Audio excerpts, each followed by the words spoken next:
여러분 안녕하십니까? 포항 MBC 뉴스투데이입니다. 오늘 구름 많은 가운데 낮 기온이 평년 수준을 회복하면서 따뜻하겠습니다. 다만 낮과 밤의 큰 일교차에는 주의가 필요하겠는데요. 동해상으로는 곳곳에 안개가 짙게 끼겠습니다. 안수진 기상캐스터입니다. 5월의 첫 아침입니다. 오늘 우리 지역은 고기압의 가장자리에 들면서 구름 많이 지나겠습니다. 미세먼지 농도는 보통 수준을 유지하겠지만 오후에 황사가 유입될 가능성이 있습니다. 다소 쌀쌀했던 날씨는 낮부터 풀리겠습니다. 오늘 경북 동해안의 낮 최고 기온 19도에서 24도가 예상되면서 어제보다 3에서 7도가량 높겠습니다. 낮과 밤의 일교차가 크게 벌어지기 때문에 얇은 외투로 체온 조절해 주시기 바랍니다. 오늘 동해상으로는 곳곳에 안개가 짙게 끼겠습니다. 항해나 조업하시는 선박들은 각별히 유의하시기 바랍니다. 자세한 지역별 날씨 알아보겠습니다. 오늘 가끔 구름 많겠습니다. 낮 기온 울진 19도, 영덕 24도, 포항과 경주가 23도입니다. 울릉도와 독도에도 구름 많이 지나겠습니다. 낮 기온 울릉도 18도, 독도 15도입니다. 동해상으로는 곳곳에 구름 조금 낀 가운데 바다의 물결, 동해 전해상에서 최고 1.5m까지 일겠습니다. 어린이날까지는 맑고 따뜻한 날씨가 지속되겠습니다. 날씨였습니다. 포항시 동네마다 한 개쯤 있는 체육시설 운영이 복마전입니다. 주로 동네 체육회가 사용료를 받고 빌려주면서 이 돈을 쌈짓돈처럼 쓰고 있는데도 포항시는 관리 감독을 제대로 하지 않았습니다. 김기영 기자가 취재했습니다. 포항시로부터 청림운동장 관리를 위탁받은 이 동네 청년회 간부 A씨는 2013년부터 지난해 3월까지 5년치 운동장 사용료 3,086만 원을 횡령했습니다. 사용료는 한 번에 보통 20만 원 선, 133번 착복할 동안 포항시는 까맣게 모르고 있었습니다. 회원의 고발로 비리가 적발된 A씨는 4월 10일 포항법원으로부터 징역 6월, 집행유예 2년을 선고받았습니다. 포항 남구의 또 다른 동네 체육회도 요즘 시끄럽습니다. 8년 동안 맡았던 회장이 교체되면서 새 임원진이 장부를 살피던 중 수천만 원이 빈 것으로 알려지고 있습니다. 일단은 저희들이 이제 감사를 할 수 있으니까 감사를 해본 결과를 보고 아까 말씀대로 회계선임 하면은 경찰에도 고발할 수 있지 않냐. 계약서에는 반기별로 회계 장부와 통장을 포항시에 제출하도록 했는데 포항시는 왜 횡령을 잡아내지 못했을까? 저희들은 서로 상호로만 체크가 가능하거든요. 그걸 의도적으로 그런다는 상당히 저희들이 찾기가 수사권이 있는 것도 아니고. 포항에서 체육시설이 가장 잘 갖춰졌다는 오천읍도 지난해 이용자로부터 집단 민원을 받아 이제는 포항시 시설관리공단이 직영하고 있습니다. 포항시가 만들어 위탁한 체육시설은 33개, 이 가운데 연일업체육회는 무려 6개 체육시설을 관리하고 있고 일부 테니스장은 대표성도 없는 동호인 단체가 또 일부 시설은 1980년대부터 20, 30년째 운영을 독차지하고 있습니다. 큰돈 드는 투자는 포항시가 하고 체육회는 청소 등 단순 유지 관리만 하면서도 사용료를 직접 챙기다 보니 비리가 싹튼 겁니다. 체육회가 운동시설을 내 것처럼 빌려주면서 어느덧 작은 권력이 됐습니다. 선출직인 시의원이나 시장이 견제하기 부담스러운 존재가 돼버렸습니다. 시 예산으로 장난치지 않게 하려면 문화예술회관이나 포항체육관처럼 인터넷으로 예약 상황을 공개하면 될 일입니다. MBC 뉴스 김기영입니다. 울릉도 주민들은 해마다 겨울이면 육지와의 뱃길이 자주 끊겨 고통을 겪고 있는데요. 설상가상으로 비교적 파고에 강한 여객선마저 내년이면 선령이 끝나 퇴역하게 됩니다. 급기야 울릉군이 예산 지원을 내걸고 대형 여객선 유치에 나섰지만 선뜻 응하는 선사가 없습니다. 한기민 기자가 보도합니다. 울릉도 주민들의 가장 큰 불만은 연간 100일 이상 툭하면 끊기는 육지와의 뱃길입니다. 여객선 8척 가운데 7척이 550톤급 이하 중형이고 2,400톤급으로 가장 큰 포항 울릉간 선플라워호도 최대 파고가 3.4m 이상이면 운항이 중단됩니다. 더욱이 겨울철이면 선박 검사를 이유로 2달간 휴항해 섬은 고립되다시피 합니다. 관광객 시즌이 끝나면은 겨울에도 영업이 안 된다는 핑계로 2달씩, 석 달씩 휴업계를 내고 안 다니니까 주민들 이동권도 엉망이고 관광객 유치도 엉망이고. 그나마 선플라워도 내년 2월이면 임대 계약이 끝나고 6월이면 25년 설령을 채워 퇴역해야 하지만 아직까지 신규 선박은 물론 대체선 투입 계획도 없습니다. 보다 못한 울릉도 주민들이 자체적으로 해운사 설립에 나섰지만 수백억 원의 선박 구입 자금을 확보하기에는 한계가 있습니다. 이런 가운데 한 선사가 내년 10월 취항을 목표로 두 번째로 규모가 큰 1,500톤급 쾌속 여객선 건조 계약을 체결했지만 선석 확보 문제로 포항 항로에 투입될지는 미지수입니다. 울릉 주민을 생각하면 이제 포항 쪽에 선석이 이제 확보되어야 하고 만약에 여의치 않으면은 다른 지역이라도 저희들이 선석 확보 측에 이제 전력을 구해서 일단은 항로를 확보하는 게 우선이고요. 사정이 이렇자 울릉구는 2,000톤급 이상 대형 여객선을 유치하기 위해 10년간 100억 원의 예산을 지원하는 조례까지 만들었습니다. 하지만 울릉 노선 경쟁이 치열해지면서 수익성이 나빠진 데다 선박 건조비가 500억 원 이상 필요해 선뜻 나서는 선사는 없습니다. 추가 지원이 필요할 것으로 생각을 합니다. 그래서 앞으로 도와 협의를 해서 공모를 해서 저희들은 추진할 계획으로 있습니다. 새 배를 만드는 데는 2년이 넘게 걸리지만 이러지도 저러지도 못하는 사이에 10달 뒤면 대형 여객선 운항이 끊기게 됩니다. 동해안 백기를 안정적으로 확보하는 문제는 이제 울릉도 주민들의 이동권을 좌우하는 절박한 과제가 됐습니다. MBC 뉴스 한기민입니다. 지난 2016년 경주 지진 이후 뚝 끊겼던 현장학습 체험단, 즉 수학여행단이 다시 경주를 찾고 있습니다. 이에 힘입어 경주를 찾는 관광객도 차츰 회복세를 보이고 있습니다. 보도에 김철승 기자입니다. 경주로 온 초등학생들이 천마총 견학에 나섰습니다. 역사책에서 보던 문화재를 친구와 함께 꼼꼼하게 살펴봅니다. 불안하다며 발길을 끊었던 수학여행단이 다시 경주로 돌아오고 있습니다. 경주의 장점이 많기 때문입니다. 책에 있는 문화재들을 한꺼번에 다 볼 수 있으니까 좋고요. 공기도 맑아서 좋았어요. 실제로 경주시가 운영하는 안심수학 여행 서비스 이용이 올 들어 3배 가까이 늘어났습니다. 안심 서비스는 학교에서 수학 여행단이 자고 먹을 곳에 대해 점검을 요청하면 자치단체가 소방서와 함께 안전 점검을 한 뒤 결과를 회신해 주는 제도로 지난 2016년 지진 이후 학부모들의 불안감을 해소하기 위해 도입한 것입니다. 무엇보다도 경주가 안전하고 쾌적한 도시로서 널리 알려지고 있고 올해부터 시행되어 있는 인센티브 지원 제도도 도움을 많이 주고 있습니다. 세월호에 이어 경주 포항 지진까지 엎친 데 겹친 악재로 개점 휴업 상태였던 불국사 숙박업소들도 조금씩 숨을 돌리고 있습니다. 아직은 세월 오전 20% 남짓 수준이고 학생 단체를 못 받는 곳도 있지만 기대감을 보이고 있습니다. 예전 지진 났을 때보다 많이 회복되지는 않았지만 점점 나아지고 있는 추세고요. 앞으로 많은 관광객들이 더 많이 찾아와 줄 것 같습니다. 학생 단체들이 다시 오는 등에 힘입어 경주 지역 전체 관광객도 올해 13%나 증가했습니다. 외국 여행이 보편화되고 관광지가 다변화되는 속에서 이루어진 성과입니다.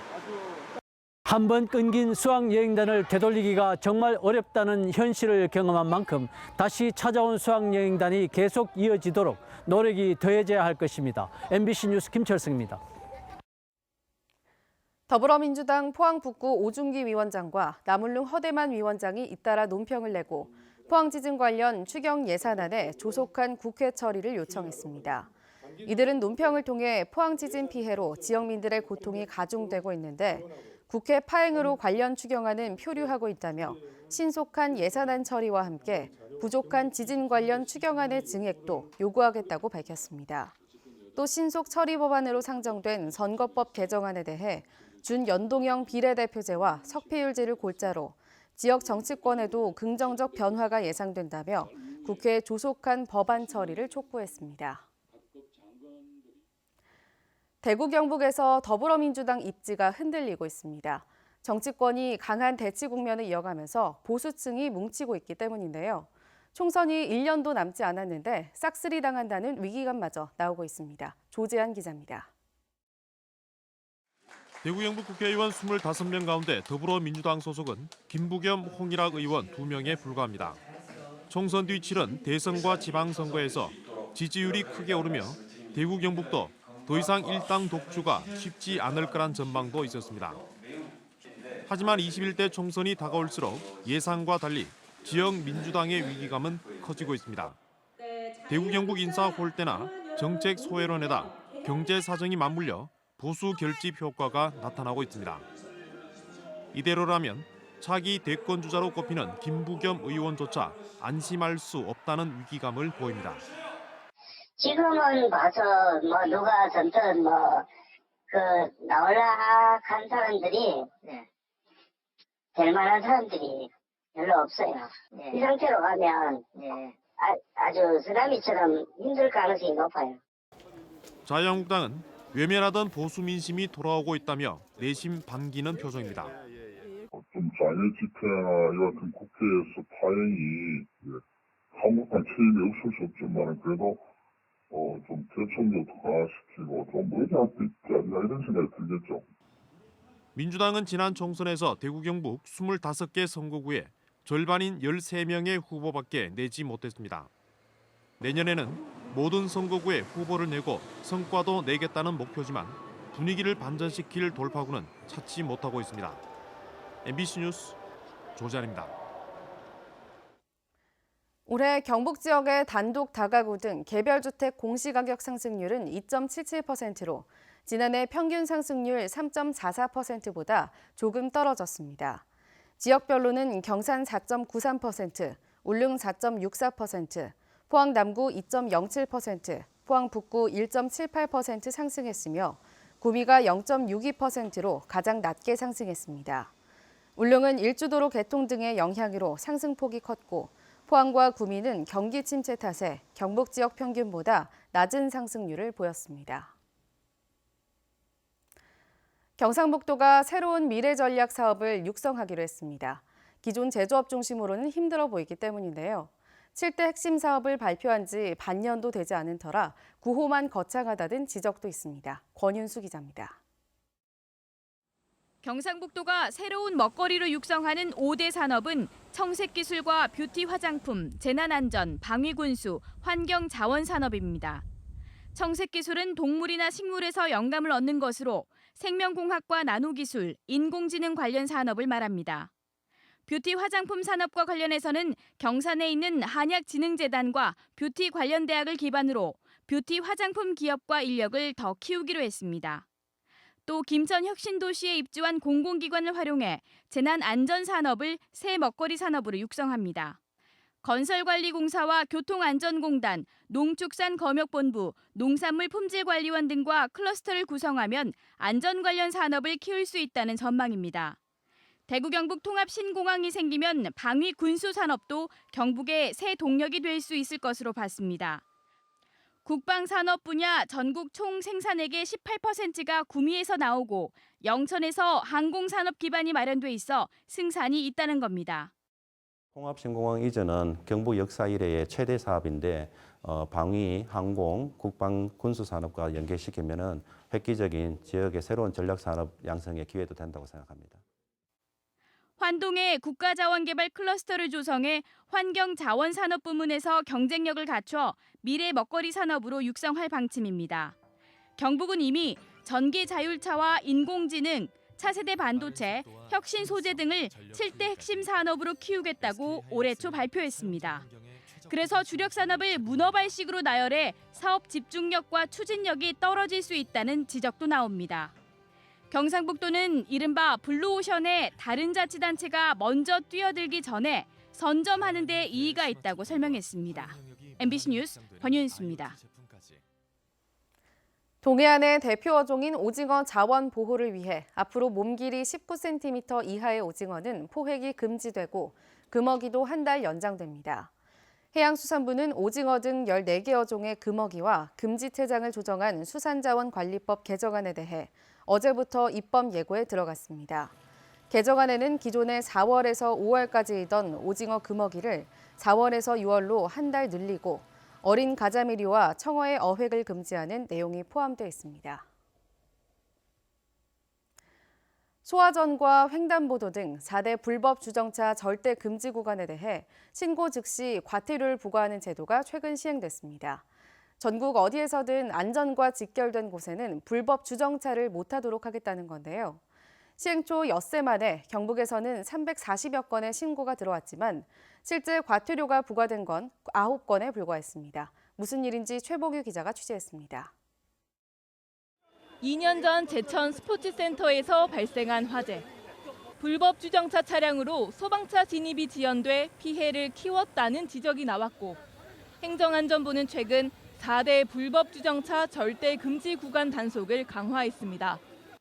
소화전 주변과 교차로 모퉁이, 버스 정류장과 횡단보도에 1분 이상 차를 세울 경우 즉시 과태료가 부과되고 휴대폰 앱으로 쉽게 신고할 수 있습니다.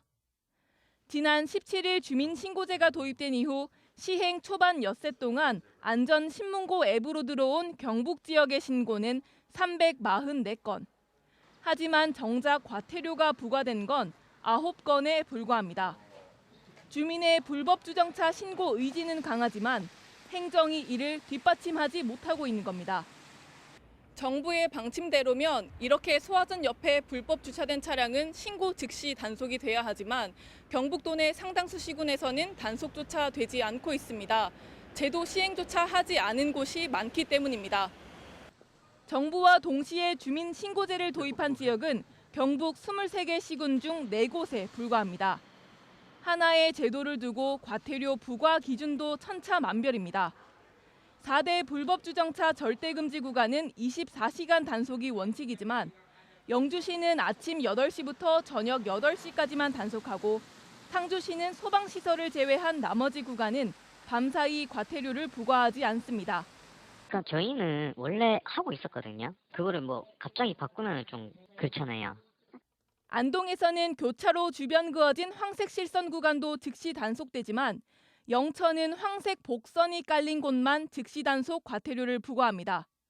제도를 둘러싸고 현장에서 벌어지는 불협화음에 지자체와 행안부는 서로에게 책임을 떠넘기는 모양새입니다. 경찰서랑 협의가 돼야 되는 부분이거든요. 이제 그 행정안전부에서는 이제 뭐 협의를 거치게 되면 그게 좀 실시가 늦으니까는 뭐 협의보다는 좀 일단은 뭐 좀 시행부터 하라 뭐. 주민신고제를 한다고 해가지고 갑자기 뭐 그것 때문에 도색하고 표지판 세우고 이런 거는 좀 뭔가 이게 좀 순서가 잘못된 것 같아요. 모두의 안전을 위해 도입한 제도이지만 행정이 엇박자를 내면서 지역민만 혼란스러워지고 있습니다. MBC 뉴스 최복입니다.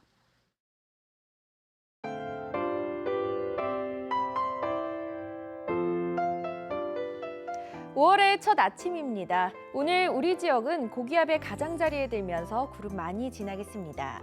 미세먼지 농도는 보통 수준을 유지하겠지만 오후에 황사가 유입될 가능성이 있습니다.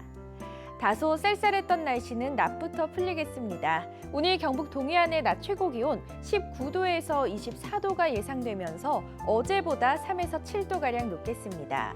낮과 밤의 일교차가 크게 벌어지기 때문에 얇은 외투로 체온 조절해 주시기 바랍니다.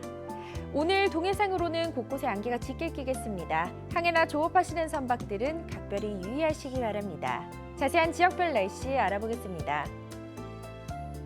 오늘 가끔 구름 많겠습니다. 낮 기온 울진 19도, 영덕 24도, 포항과 경주가 23도입니다.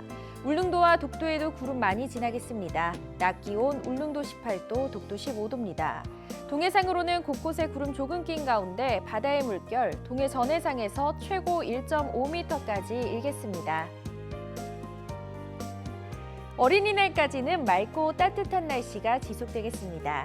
날씨였습니다. 이상으로 포항 MBC 뉴스투데이를 마칩니다. 여러분 고맙습니다.